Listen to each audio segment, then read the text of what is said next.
హరే కృష్ణ. శ్రీమతి రాధారాణి గురించి ప్రతి భక్తుడు తెలుసుకోవాల్సిన 10 విషయాలను ఇవాళ మనం తెలుసుకుందాం.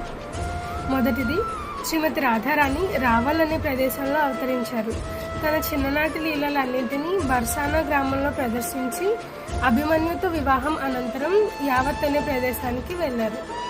రెండవది, శ్రీమతి రాధారాణి తల్లిదండ్రులు వృషభాను మహారాజు మరియు కీర్తిదామాత. మూడవది, శ్రీమతి రాధారాణి సోదరుని పేరు శ్రీధామసఖ మరియు సోదరి పేరు అనంగమంజరి. నాలుగవది, శ్రీమతి రాధారాణి అత్తగారి పేరు జటిల మరియు మరదలు కుటిల.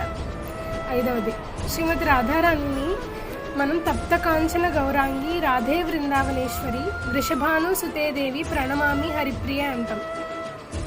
సో తప్త కాంచన గౌరాంగి, తప్త కాంచనం అంటే ఆవిడ యొక్క శరీర వర్ణం కరిగిన బంగారంలా ఉండేదన్నమాట. సో ఆరవది, జీవగోస్వామి ఆయన యుగలాష్టకంలో నీలాంబర ధరా రాధ పీతాంబర ధరో హరి అన్నారు. అంటే శ్రీమతి రాధారాణి ఎప్పుడు నీలిరంగు వస్త్రం ధరించి ఉంటారు. ఏడవది, శ్రీమతి రాధారాణి శ్రీకృష్ణ యొక్క హ్లాదిని శక్తి, అంటే ఆయనకి ఎల్లప్పుడూ ఆనందాన్ని కలిగించే శక్తి అన్నమాట. ఎనిమిదవది, శ్రీమతి రాధారాణి అత్యంత సన్నిహిత సఖులు లలిత సఖి మరియు విశాఖ సఖి. తొమ్మిదవది, శ్రీమతి రాధారాణి యొక్క అంతరంగ సేవికలను మంజరీలు అని అంటారు.